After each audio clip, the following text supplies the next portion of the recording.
Welcome back, everyone, to another deep dive. And today we're tackling one that's really stuck with me. It's a case that's, well, it's chilling, to say the least. And it's remained unsolved for decades now. Mhm. The Brabant killers. We're talking about Belgium Yeah. between 1981 and 1985, a period when this series of incredibly violent attacks just gripped the nation. And even after all these years, the perpetrators are still out there, unidentified. Yeah, it's a real head scratcher. And we've got a lot to go through with you today. We're going to be primarily relying on this one incredibly detailed source, basically like a comprehensive overview of everything. The timeline, the investigations, all the different theories people have come up with over the years. Exactly. And that's kind of our mission for you today with this deep dive, to really pull out those key facts, help you guys understand just how baffling this whole mystery really is and why this case, this whole thing with the Brabant killers, sometimes they're called the Gang of Nivelles too, by the way, why it continues to just like haunt Belgium. And it's not hard to see why when you consider the sheer scale of it all. We're talking 28 people dead, 22 injured. They even called this period Belgium's Years of Lead. And, this whole crime spree stands as like the most notorious unsolved case in the country's history. And the thing is, what's so gripping, disturbing even for us to think about today, is that despite all the time that's passed, all the effort put into these investigations, the people behind these horrific acts, we think there are maybe 3, maybe as many as 10 of them involved. They've never been caught. They've never been definitively identified. All we have are these creepy nicknames: the giant thought to be the leader, the killer, the main gunman, and the old man who probably drove the getaway car. It's like something out of a movie. Right. It's like straight out of a thriller. So, okay, let's break this down for everyone listening. The first crime that we can actually pin on this gang, it takes us back to December 31st, 1981, New Year's Eve, a burglary at a gendarmerie barracks in Etterbeek. Now, for those of you who might not be familiar with Belgian law enforcement, the gendarmerie, they're kind of like a branch of the national police, but this wasn't your typical smash and grab. They took automatic weapons, ammunition, even a car. And here's something that gets interesting later on. Some of that stolen stuff, it allegedly turned up in a garage connected to a guy named Madani Buhush. We'll hear more about him as we go. Yeah, that first hit is significant, no doubt. Right off the bat, they're linked to weaponry. It makes you think, right? A certain level of planning, or at least a real keen interest in getting their hands on some serious firepower. And then, going into 1982, things really start to escalate. Oh, yeah, big time. So in March of 82, there's the theft of a shotgun in Dinant. Then May rolls around, and we've got 2 carjackings. And these are interesting because in one of them, the killer is actually seen without his mask. Witnesses said he spoke like educated French as his first language, which is a clue, but maybe a misleading one. And here's another thing that's weird. One of those stolen cars was abandoned almost right away. That's a strange one, right? The dumped car. Makes you wonder, was it just a quick ride to get them to another crime, maybe one that went wrong somehow? Or was there something else, some other reason we just don't know about for ditching it so quickly? And then in August, the violence crosses borders. An armed robbery of a grocery store in Maubeuge, France. 2 French police officers are shot, seriously injured. So now they're not just targeting civilians, they're willing to take on law enforcement head on. And it gets even more violent in September. A weapons dealer in Wevre is hit. They get away with 15 firearms. 15, including submachine guns. And tragically, a police officer is killed during this robbery, and 2 others are badly wounded, ending up with serious long-term injuries. So at this point, it's definitely not about grabbing whatever they can anymore, They are absolutely prepared to use lethal force to stop anyone who gets in their way. That September robbery, yeah, it's a definite turning point. The stakes are getting higher, the body count is rising. And then just to round out 1982, in December, we've got another armed robbery, this time at a restaurant in Beersel. And the weird thing is, they mainly steal coffee and wine. But then the caretaker is tortured and murdered. So you have these really ordinary items being stolen, and then this brutal, seemingly senseless violence. It's a pattern that starts to emerge, and it just doesn't fit the typical profile of a robbery crew. Right? It's like, what are they really after? It's so strange. And 1983 just keeps this grim trend going. In January, a taxi driver is robbed and murdered in Brussels. His car is later found abandoned in Mons. Then there are a couple more car thefts, Peugeots this time, both taken at gunpoint. February brings 2 more supermarket robberies, in Rixensart and Uccle. But here's the thing. In these specific incidents, the amount of cash they get away with is relatively small, and thankfully, no one is killed this time. Although it's worth mentioning there are reports of injuries in Rixensart. And then a detail that really jumps out. There's this Audi 100 full of bullet holes from the Rixensart robbery. It gets stolen from a repair shop, but it's abandoned pretty quickly. Again, with the abandoned cars, right. But stealing one that's directly connected to their crimes, it seems like a pretty bold move. Almost like they're taunting the investigators, you know? And then March rolls around, another supermarket robbery, this time in Halle. Tragically, a staff member is killed, and again, it's for a pretty insignificant amount of money. May sees another supermarket hit, Hooting-Goonies. They grab some cash, but no one is killed this time. But then, September 83, things take this, like, really dark turn. An armed robbery and murder at a textile factory in Tennessee. They steal 7 bulletproof vests. And this is where it gets really creepy because this factory had only just started making those vests for the police and it wasn't exactly public knowledge. So how did they know about this? They killed a worker and his wife was seriously injured too. It feels like they had a specific target in mind, like they knew exactly what they were looking for. Exactly. And that shift in focus, right? From seemingly random targets to something as specific as bulletproof vests, it raises a whole bunch of questions. Were they just stockpiling for their own protection, thinking long term? Or was there something else, maybe a more specific plan? A reason they needed those vests so soon after they started being produced? And then later that same month, September 17th, we have this chilling double murder at a 24-hour gas station. What's crazy is they just burglarized the store right next to the gas station just for basic stuff, tea, coffee, cooking oil, and this is while the alarm is blaring. It's almost comical. You know, like the alarm is going off and they're grabbing groceries. But then 2 gendarmes show up, responding to the alarm, and they're met with gunfire. One of the gendarmes is killed. The other is seriously wounded. The gang escapes in a stolen Saab and the Mercedes that belonged to the murdered couple at the gas station. They even shoot at a police car that's chasing them and manage to disappear using this back road, this really obscure route that suggests they were familiar with the area. And guess what? The Saab they used was later found close to locations linked to their earlier crimes. Not exactly subtle, right? Yeah, and as if things weren't frustrating enough for the investigators, some pretty crucial evidence that was collected from that Saab, it just vanished, disappeared. It really highlights how chaotic this whole investigation was, how difficult it must have been for them to connect the dots to figure out what was going on. Right, like how do you even begin to solve a case like this? Yeah. And October of 83 doesn't let up. There's another armed robbery, a restaurant in O'Hain. They don't take anything, but they kill the owner.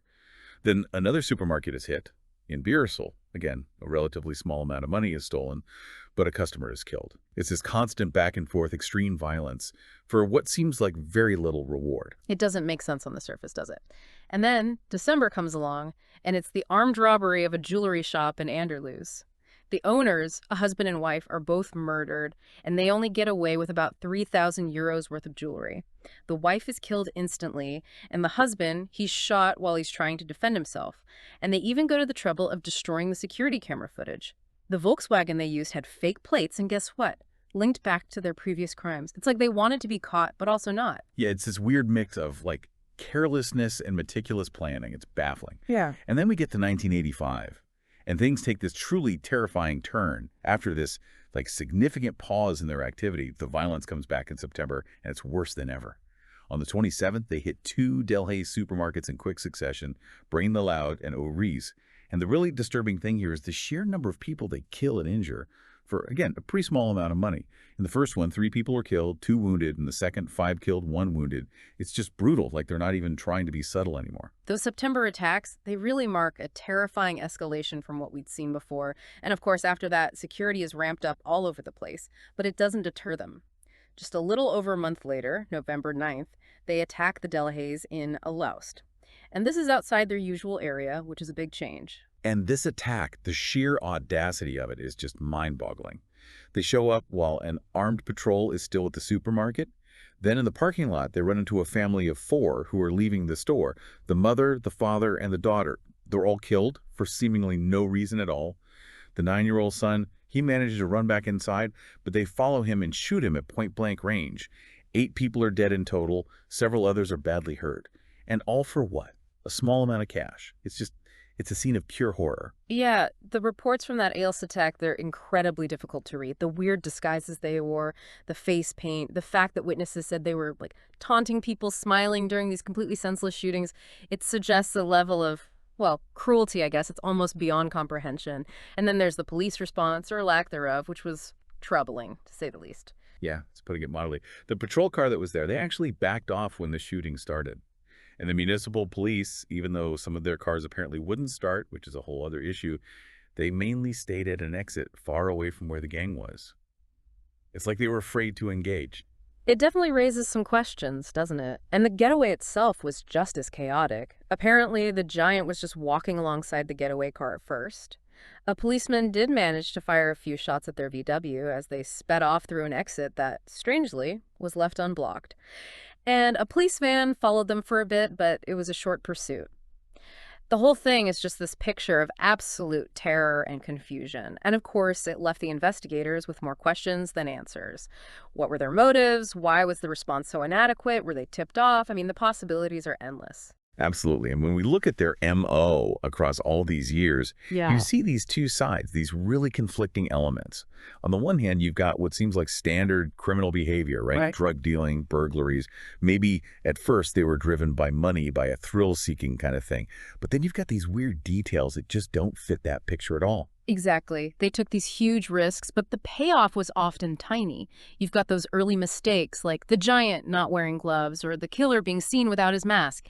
Then there's that long pause in their activity, and then suddenly, bam, this huge escalation in violence in 1985 with killings that seem to have no motive whatsoever. It just doesn't add up. And don't forget their obsession with firearms. They used this really rare type of buckshot that was similar to what the Gendarmerie's Special Forces Unit, Group Diane, used. And some reports even suggested that the way they moved, the way they handled their weapons during those shootouts, it was like they were trained by, elite Belgian police units, which of course led to all sorts of speculation about possible insider involvement.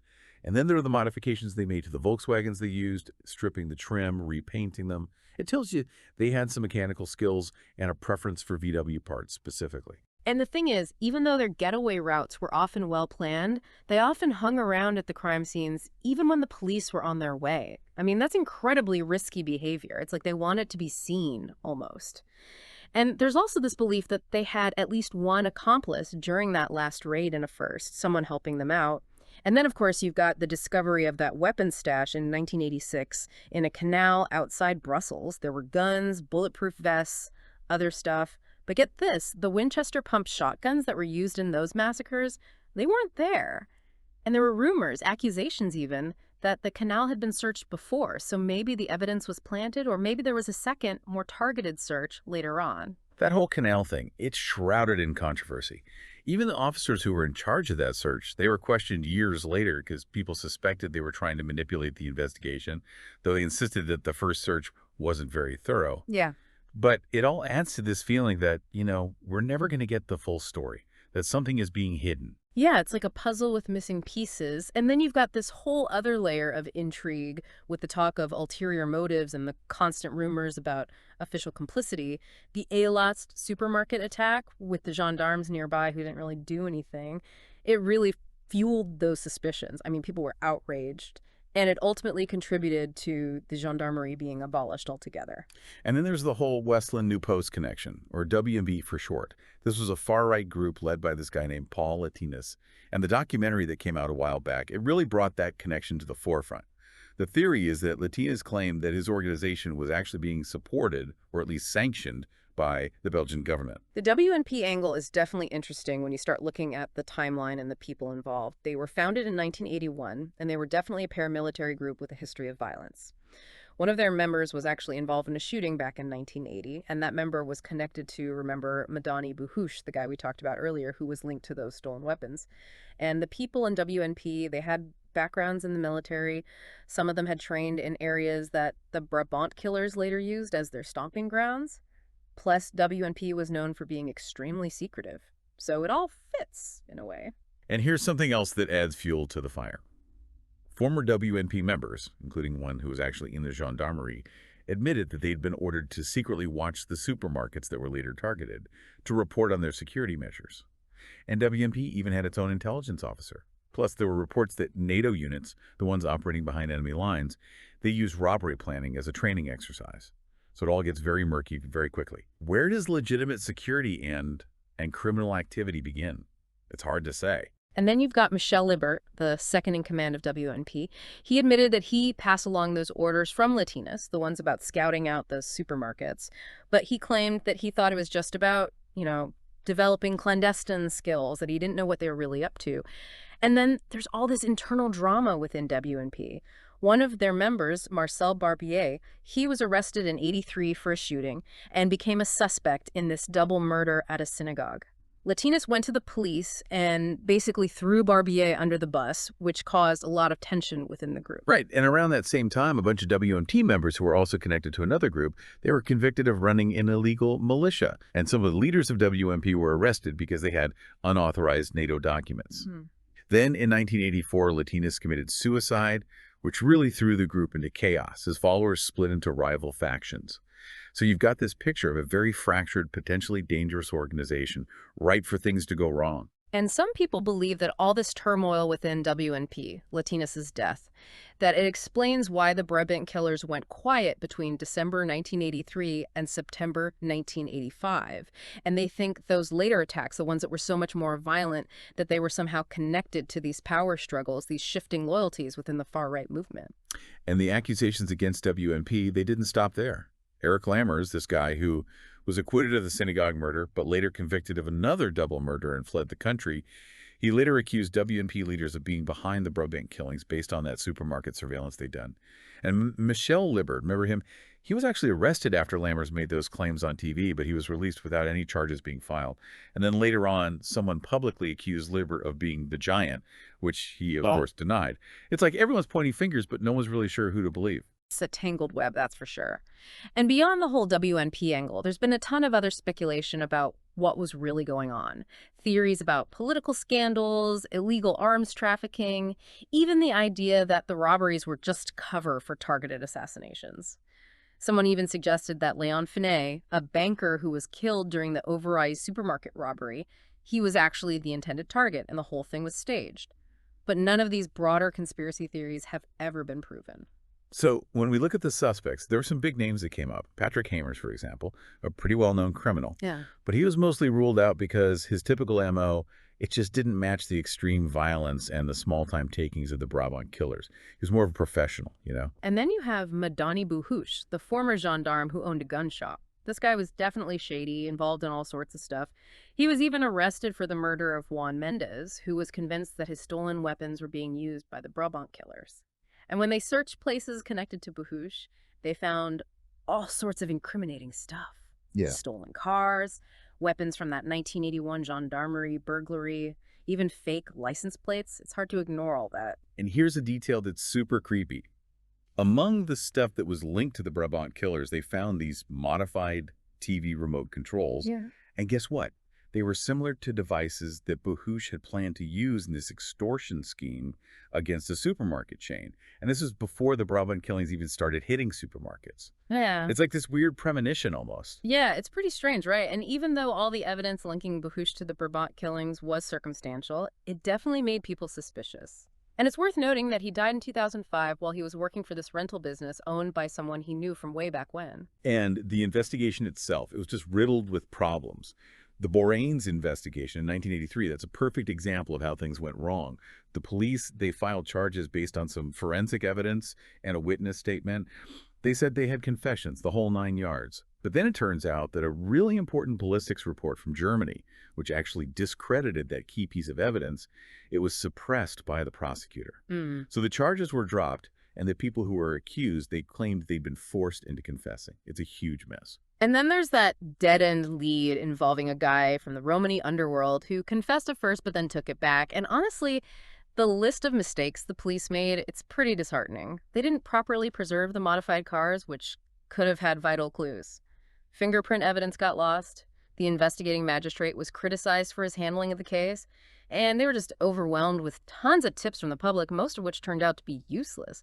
It just seems like the whole thing was mishandled from the start. Despite all that, they're still pursuing some leads, even now. There was Christian Bonkowski, an ex-gendarmerie who was part of Group Diane. Before he died, he actually confessed to being the giant. And they found this riot gun and a box of ammo marked Gendarmerie Polity that seemed to be connected to the gang. But DNA and fingerprint analysis ruled Bonkowski out, even though he seemed so sure, and there was that suggestive evidence. And in 2020, they made a public appeal for information about a guy in a photograph from 1986. He was holding a Spey 12 shotgun, which was one of the weapons the Brodin killers used.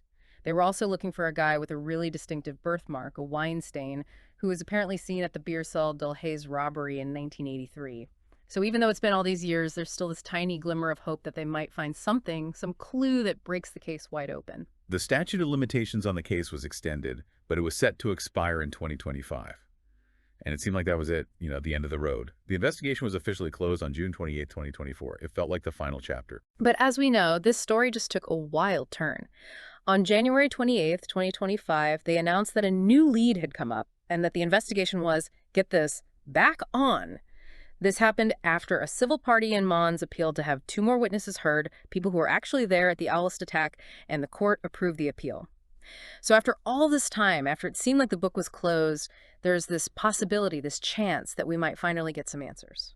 And the whole Brabant Killers saga, it's really made its way into popular culture, which just shows you how deeply it affected people, how much this mystery still lingers.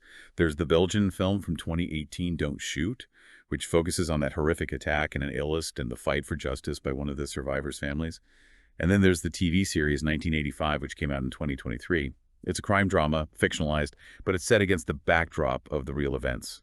Even Ernesto de Montisalvi, the philosopher, he wrote about them in his novel in 2024.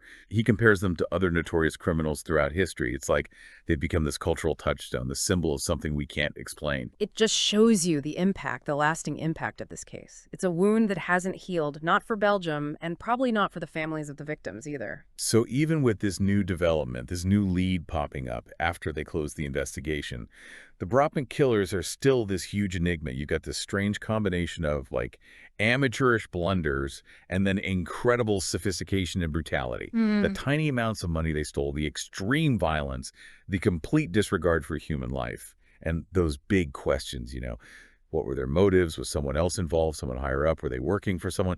It's all still unanswered. It makes you think, doesn't it? After all these years, all the investigations, all the theories, we're still no closer to knowing the truth. What does that say about these kinds of unsolved crimes, how they can just hang over a society? And what about these new witnesses? What will they tell us? Will they shed any light on what really happened? I guess we'll have to wait and see. It's definitely a case that's going to stick with me, and I'm sure with a lot of you listening too. If you're interested in digging deeper, we encourage you to check out the sources we used for this episode, maybe do some research on your own, and who knows, maybe you'll uncover something, some connection, some piece of the puzzle that everyone else has missed. That's the thing about these mysteries, isn't it? They keep you thinking, keep you searching, and sometimes, even after all this time, new information comes to light. That's true. Well, thanks for joining us on this deep dive. It's been it's been a dark one, that's for sure, but hopefully a fascinating one too. And until next time, keep those minds curious.